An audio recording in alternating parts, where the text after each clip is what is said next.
Hello, everybody. Welcome to another midweek chat. It is the day before Thanksgiving. It's November 24th, and beautiful day. It got a little cloudy, but it's like 53 degrees, and it had been colder. And I thought, you know what? I want to play golf today. And I thought it might be closed, but I thought, well, it's worth it. And if it's closed anyway, I can do the chat because it's such a beautiful course. So I'm down in Mondovi. It's a place called Valley Golf, and been here a few times this summer. I just love it. It's just so hilly. Last time walking up here, there's no carts. Everything was closed down. So, but I found some balls, and I think this one might even be one I lost last month when I played here, because how many balls like this are around? You ever see one? Well, I was playing one and I lost it, and it's a cool ball because I got it through the generosity of our parishioner Jim Whiteside, who was coordinating the golf outing this year that we had for St. James in late September. And I got these cool balls, and I was using them. I like to putt with them because when they roll, they look kind of fun when you putt. But I'm not going to use them in the fairway anymore because I lose them. I hit them in the rough. But anyway, I found this. I think it might be the one I lost. So that's a pretty cool coincidence. Anyway, I think they grow a lot of. I'm not sure what's out in the fields there that are kind of bleached white, if that's an old cornfield or oats. But just beyond the course and in that darker area, that's horseradish. They grow horseradish there for the great Silver Spring, right? That's our Eau Claire horseradish mustard company. So that's pretty neat. Before I go, I'll give you a panorama. This is just of course, it's the farthest spot away from the parking lot on the whole course, so I had to hoof it up here up this hill. Last time I felt like that, I was in Wyoming walking up the Bighorn Mountains. But usually I'm in a cart, so I kind of conceded to old age. I just use a cart now. But anyway, hey, I got too much parish news. I wanted to say hello and talk about a few things before Thanksgiving. And of course, this weekend, Advent is coming up as well. So I don't know. Let's see. We're gonna delay hospitality after masses. We actually had a nice experience of hospitality with Good Shepherd Lutheran. We had our ecumenical Thanksgiving service last night. Pastor Josh was really a joy to preside with and lead prayer with. He gave just an excellent homily. I guess they'd say sermon. About the gospel was, don't worry, the grass of the field doesn't worry, and yet it grows. The birds of the air, God feeds them. That gospel. It's always hard. It's a beautiful gospel, but it's like, what do you mean, don't worry? How can I not worry? But he told story after story of Thanksgivings in his family's history that didn't go as planned, and that could have frustrated someone who was really wanted everything to go just like it was planned and as you envisioned it. And how just through being together and loving one another, they were very memorable and beautiful Thanksgivings anyway. So I hope that's true for all of us these next days, not to let our, need for the perfect meal or for people to behave just like we want them to behave. And if things don't turn out like that, there could be grace in adjusting our expectations and continuing to love and to be helpful in whatever situation we're in. So anyway, I thought it was really, really great what he said for us. And then we did have hospitality afterwards, but we were maybe going to start it at St. James after our weekend masses, but the infection rate and everything, it's not going down in Eau Claire, that's for sure. My old home, Dunn County, is just going way up. So next door to us. So let's continue to be smart, I guess, is the idea. And we were smart at the last nights, but we just hadn't done that for a couple of years, so we didn't want to just like come and go kind of thing. So anyway, all these decisions we have to make every week. Christine wanted me to mention for sure that our food, we can bring food to St. James anytime during the year, and we'll take it over to St. Francis Food Pantry. But November was our month to really have a strong drive and take a lot of food over there. And it's gone well. We've had a lot of food. But if you want to participate in our November drive, this weekend will be your last shot at it, so you can bring your food. I had some people in a humorous way, complained to me last week that it was hard because we have our food table set up right in front of the ambo where we proclaim the readings from. The reading stand, and we had a little food stand with samples of food, spaghetti sauce, Cheerios, whatever. I didn't think there was anything too, like, if there was Cheetos on there or something, that would have been a distraction for me. But anyway, some people said, it's hard to focus on Mass when we're hungry and we see all that food in front of us. So, yeah. You can always spiritualize that. Maybe that's one of the reasons, there's this rule in the church that we shouldn't eat less than an hour before you receive communion. And, I suppose on one level it's so that Christ in the Eucharist doesn't just sort of mix with, I don't mean to be vulgar, but you know what I mean, the food you've eaten. But you have a kind of an empty stomach to receive the sacrament. And but it also can create a hunger. I mean, I think it's really great to have actually a physical hunger to meet your spiritual hunger when you receive Eucharist. For me, it can have that sense of, this really is all I need. What does Jesus say to the devil? A person doesn't live on bread alone, but on every word that comes from the mouth of God. It can heighten that sense of our thirst for God. Of course, that's not to take lightly when we don't have, and I've never had that situation where I just don't have any food at home or something, and I'm going hungry. So, if you really don't have any food and you're going hungry, then still we hunger for the bread of life. But you got to get those physical needs met if you're going to go get your spiritual needs met. So anyway, we're having that food drive. It's our last weekend to do that. Speaking of food, I think I mentioned a few weeks ago how well the Beth Cerny and her group had with the takeaway ravioli dinner. It's really good. I don't know if this would be funny to you or not, but so there's this great parishioner we have named Pam, and she said, boy, I wanted to get one of those Italian dinners, but they said they're all sold out. And I said, hey, you know what? I ordered 3, and I can't. People I thought were going to come aren't. So come and just say, Father Tom said I could have one of his. That'd be perfect.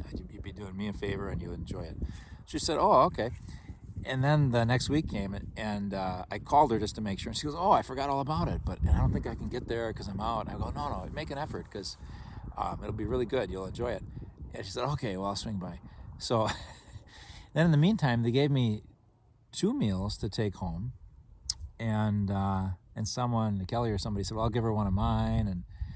But I just had the 2, and I ordered 3. So I thought it was all good. And then the next time at staff, someone said, well, I finally met Pam. She is a great person. But, and I said, well, did she get her meal? And they said, well, we sent her to you because you had her meal. And I said, I didn't have her meal. I didn't have her meal. Why would I have her meal?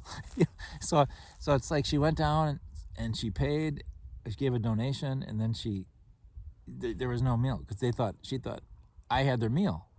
And so she must have just left, so that was the thing. So then we're all worried, like, oh no, what are we gonna do? So Kelly gets her like a gift card to Olive Garden, which Beth wasn't crazy about. She said, Olive Garden, how can that substitute for my homemade ravioli dinner? I was gonna give her a voucher for the next ravioli dinner, But it's, we all just felt terrible that she would come and not get a dinner. Especially, I must have called her 5 times to kind of arrange this. And so it's kind of like Keystone Cops, they call it, I guess, when you kind of just keep making these mistakes of communication. And so anyway, then finally a week later, I run into Pam herself, and I go, hey, gosh, we're so sorry about that. And she said, what do you mean? I got my meal. I went down. I said, give me one of Father Tom's. They gave it to me, and I went home. I said, what? We thought you didn't have it. And we're doing all these somersaults. She goes, no. And yeah, someone sent me a gift card in the mail, so I guess I'll just give it back. Anyway, all's well that ends well. Fair enough.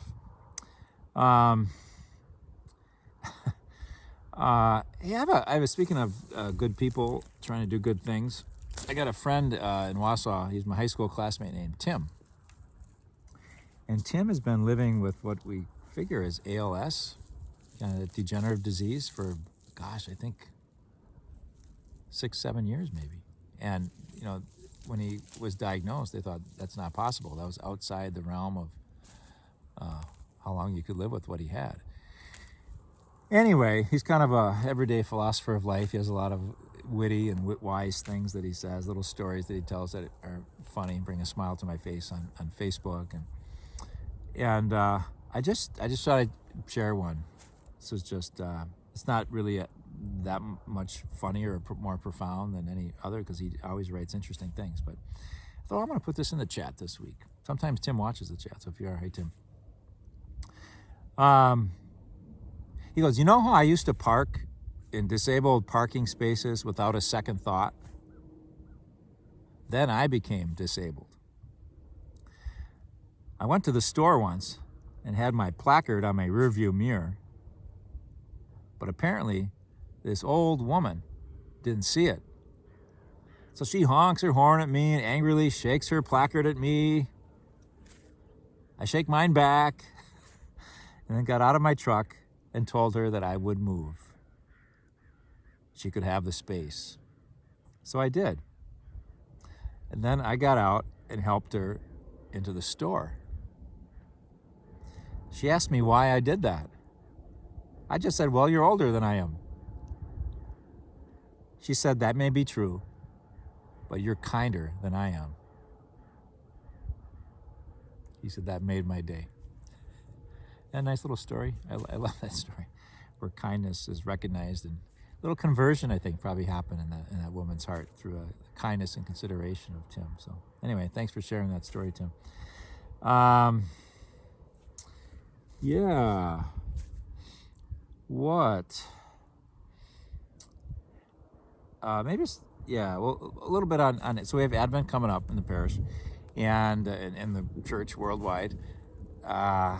We will be doing the song setting, the Eucharistic prayer again, based off the Winter Name of God by Michael Jonkis. And our own Nick Poss has done some arranging to make it a little more easy for this vocal box to be able to sing it.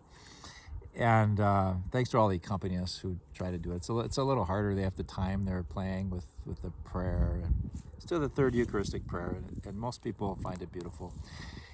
If you don't, it's only for 4 weeks, so that's the good news.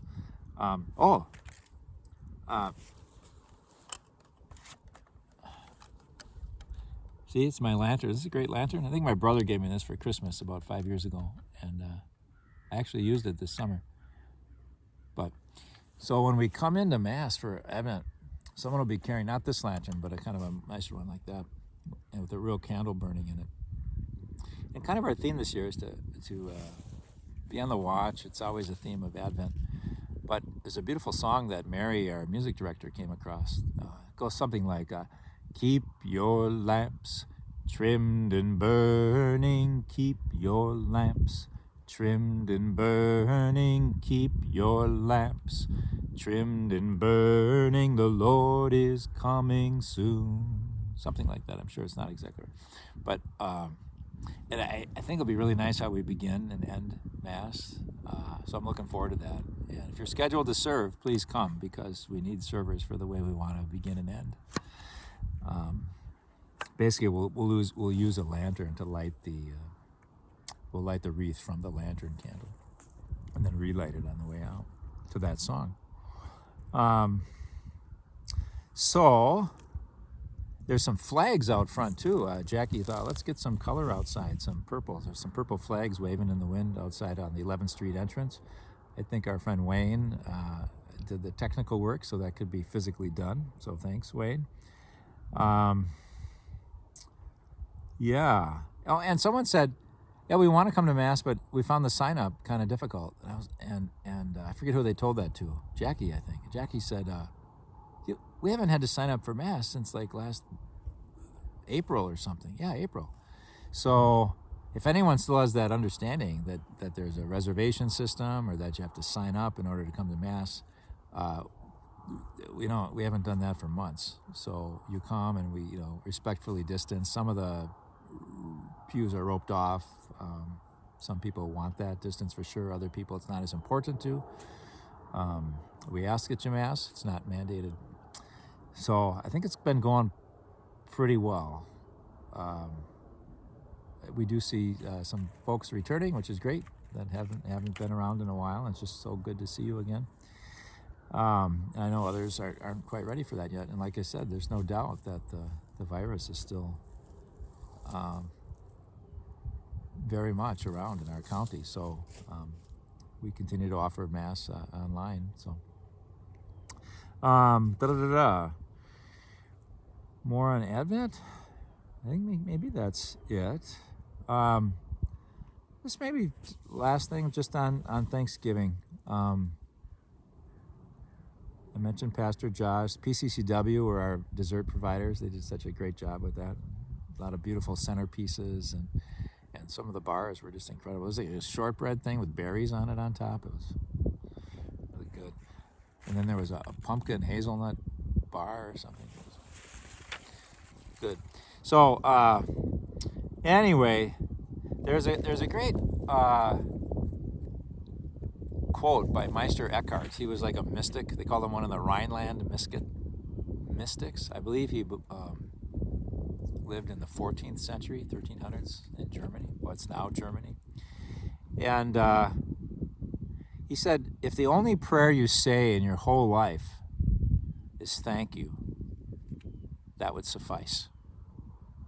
If the only prayer you say in your life is thank you, that would be enough. Wow, that's interesting.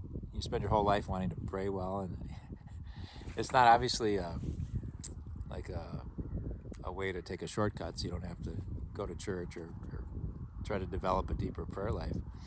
But I like the sentiment of that. And it's like, if you ever really have a sense that everything is grace, everything is given, even the stuff that we can earn and accomplish on our own, it's because we're alive. It's because we have talents. It's because we're intelligent. It's because we have muscles. And we get to that moment where we just say, wow, let me just look around this. I don't know how well this shows up on our camera, but it's like, wow, what am I doing here? How lucky am I to be here in this moment, seeing all this? Being able to communicate with you, to seek God together, to try to love one another well and encourage each other in doing so. I mean, just to be kind of overcome with the goodness of life and to say a hearty thank you to God. And maybe, thank yous are never maybe as difficult, but neither are they more powerful than when we're hurting and when things are not going so well.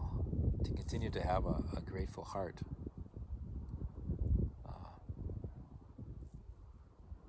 Incredible grace. So last thing I'll say. So last week, remember I said I was going to Mabel Staples' concert, and it was great. It was incredible. She didn't sing gospel songs, though. I was a little disappointed. I think in the chat I said, I want to hear her sing the gospel songs. And she didn't, but it was still good. They were all inspirational, spiritually uplifting songs, but not directly about Jesus, which I was kind of hoping for. But anyway, there was her opening act's named Phil Cook, and he's from Chippewa Falls, and he comes back quite often for concerts, as far as I can tell. He plays blues, and he's good, just really excellent, a lot of guitar work. But he got him on his piano, and then one of the backup singers for Mavis Staples, he's a friend with. They became friends. It's getting a little windy here. I don't know if I can block the wind at all. And where's the wind coming from? What direction? Okay. So he had heard this woman do a song in the beginning of COVID, after her mother had died of COVID and her brother had died of COVID. And he said, I just want her to come out and sing this for all of you. And he played the piano along with her. And I honestly don't remember the words or the tune. I tried to Google it and find it. I could not. I thought I remembered her name and everything. I just couldn't find anything on the internet. But she came out and she told a story about losing her mother and her brother. And she said, in the midst of it all, I was really given the gift of being attentive to people who are blessing the world with their love and their kindness. And, so she sang this song. It was kind of like, thank you, frontline workers. Thank you, nurses. Thank you, those who provide daily services for us at some risk. Thank you, friends who sit with me in my need. Thank you, other family to cry with. It's just in the midst of this great sadness and loss, she was attentive to all these things to be thankful for. And it was just so moving, and it's easy for me. Maybe not, I don't know where you're at with it, but I don't know. I mean, I was walking back to the rectory from the church the other day, and I was carrying the goods from Bethlehem that I was going to put in my car because I was going to see Father Lindner later, and he's going to sell them also at St. Anne's in Wausau. And so I couldn't really see where I was going. And I don't know, I came off the grass onto the sidewalk, and I didn't know that. I just, I walked there 100 times, more than 100 times. And I turned my ankle. And I thought, I was just so mad. I was just so angry that I turned my ankle. I was like, how stupid. Why am I walking and I can't see ahead of me? I had this coming. It's just really, because I didn't know at the time, is it going to swell up? Am I going to be able to walk around on Thanksgiving? So I went home and iced it. Basically, 48 hours, it feels great. But, what if it didn't, and because that stuff happens, And so I need to learn from that. I think her name was Sandra Jones, the one who wrote that, Phil Cook's friend. But even in the midst of suffering, a bad break, hurt, to be able to breathe and say thank you to blessings you see around you, to God, the ground of your life. Someone asked me the other day, he said, you talk about trust in God. What does that mean to you, And I wrote a response. I should probably reread what I sent because I kind of liked what I wrote. But just that God is always with us. And that God, whatever happens in life, we can react to it in a way that helps us grow in faith. That God gives us opportunity after opportunity to deepen our lives in God.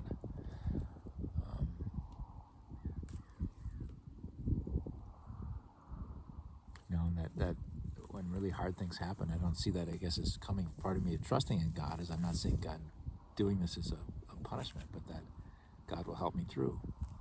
I can see it as an opportunity to cry out to God. So anyway, those are some kind of random thoughts. But happy Thanksgiving to everybody. And I pray for you what I pray for myself, to be of a grateful heart, even when things are, not obviously great, And it's always this, I always, it can be so kind of self-referring. If I'm, what am I thankful for? Who's blessing me? How can I be thankful? Well, maybe the highest level of spirituality is when I think, well, maybe I'm hurting or something, but let me be the blessing. Let me be the person in someone's life. So when they're hurting, they can have a sense like, oh, I'm grateful that Tom came around and called or listened or whatever. It's this great communion of love that we're all part of, and let's be, I guess, thankful that we're part of it and an active part of that. So, okay, hey, those are some thoughts today. I really do wish you a happy Thanksgiving. Great beginning to Advent. I'm just going to hold this up to you and kind of get you a sense of that whole breadth of what we're looking at here. Yeah, beautiful. Yeah. So, how did I deserve to be here, huh? All right. Okay, God bless you.